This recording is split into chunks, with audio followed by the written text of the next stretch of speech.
ক্ষতিটা যে পরিমাণ হয়েছে, আমার গাড়ি মনে করেন যে গাড়ির দাম আছে প্রায় 18 থেকে 20 লক্ষ টাকা।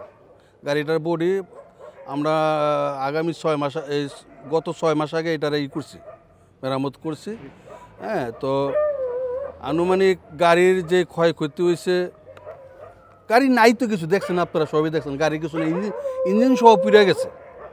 এটা ক্ষতির পরিমাণ এখন মনে করেন যে ম্যাক্সিমাম মনে করেন যে 8 থেকে 10 লাখ টাকার। তার মানে গ্যারেজে রাখা গাড়ি, তাই তো? গ্যারেজে রাখার কি, গাড়িটা কাজ করার জন্য নিয়ে গেছে সেইখানে। হ্যাঁ, আমি আমার নাম মোহাম্মদ রাজু আহমেদ। আমি কিরণমালার সাবেক এমডি, বর্তমানে পরিচালক হিসেবে দায়িত্বে আছি।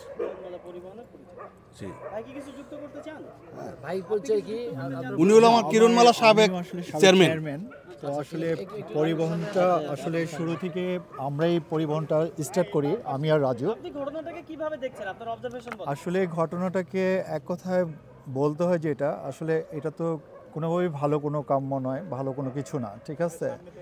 তো যার কারণে ঘটনাটাকে অবশ্যই আমরা নিন্দা জানাই। এই ঘটনা আমরা কখনই কামনা করি না, ঠিক আছে? এই ঘটনা আমরা আশা করি না, কারণ আজকে আমাদের যেই ক্ষতিটা হয়েছে, আমরা আসলে এই রাস্তাটায় পরিবহনটা টোটালি আমাদের নিজেদের ইয়ে থেকে কী বলে আপনার প্রতি মাসে আমাদের লস দিয়ে আমরা এই পরিবহনটা পরিচালনা করি। এই রাস্তাটা টোটালি একটা ভাঙ্গা একটা রাস্তাতে আমরা পরিবহনটা পরিচালনা করি শুধু যাত্রী সেবা দেওয়ার জন্য। বিন্দু মাত্র এখান থেকে আমাদের কোনো বেনিফিট আসে না, তথাপিও তারপরেও আমরা পরিবহনটা পরিচালনা করতেছি শুধু মানব সেবার কল্যাণে কাজ করার জন্য। প্রতি মাসেই আমাদের পরিবহনে লস আছে।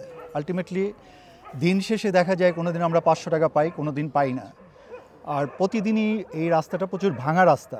এই আশুলিয়া কোনাবাড়ি যে রাস্তাটা আমরা গাড়িটা চালাই, এই রাস্তাটা প্রচুর ভাঙা রাস্তা। আপনারা জানেন যে রাস্তাটা এলিভেটেড এক্সপ্রেসওয়ের কাজ চলতেছে, তো যার কারণে আমাদের প্রতিনিয়ত গাড়িটায় প্রচুর ক্ষতি হয় ভাঙা রাস্তা দিয়ে চালাইতে।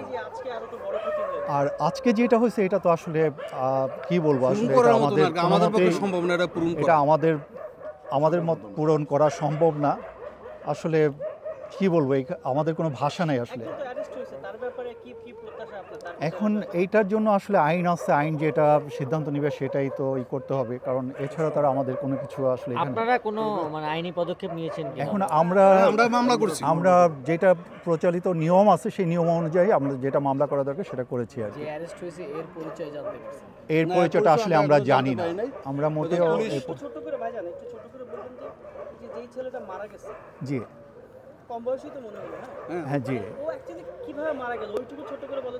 এইটা আসলে আমি বা আমার এমডি আমরা আসলে ফ্রেন্ড, তারপরে যাই হোক আমরা পরিবহনটা একটা সময় শুরু করি বন্ধুবান্ধবের মাধ্যমে। তো আসলে আমি নিউজটা পাই আমার আরেক ভাইয়ের মাধ্যমে। নিউজ পাওয়ার পরে আমি আবার ওকে ফোন দিই, ফোন দেওয়ার পর আমিও ছুটে যাই। তো ছুটে যাওয়ার পরে যে শুনি যে এই ঘটনার স্থলে যে শুনি যে আসলে একটা ছেলে মারা গেছে, আরেকটা ছেলে ধরা পড়ছে, থানায় নিয়ে আসছে। তখনও আমাদের গাড়িটা আগুন জ্বলতেছিল, ধোঁয়া উঠতেছিল আর কি, একরকম নিভানোর পর্যায়ে ছিল কিন্তু ধোঁয়া উঠতেছিল। ওই অবস্থায় যে আমিও গাড়ির ভিতরে যে পানি মেরে তারপর গাড়িটা ধোঁয়াগুলো নিয়ন্ত্রণ করার চেষ্টা করি, আগুন নিয়ন্ত্রণ করার চেষ্টা করি। তো আসলে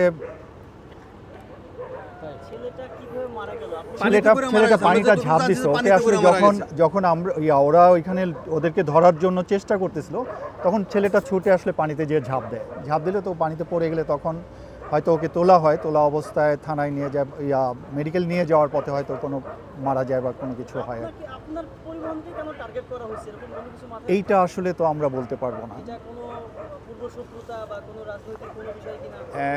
রাজনৈতিক বিষয়ে থাকতে পারে, কিন্তু সেটা আসলে আমরা বলতে পারবো না, কারণ আমরা তো আসলে এইটা আসলে। আমার নাম মোহাম্মদ নুরুল ইসলাম বাবু। এই মুহূর্তে আমিও একজন ডাইরেক্টর আর কি পরিবহনের। জি, থ্যাংক ইউ, আসসালামু আলাইকুম।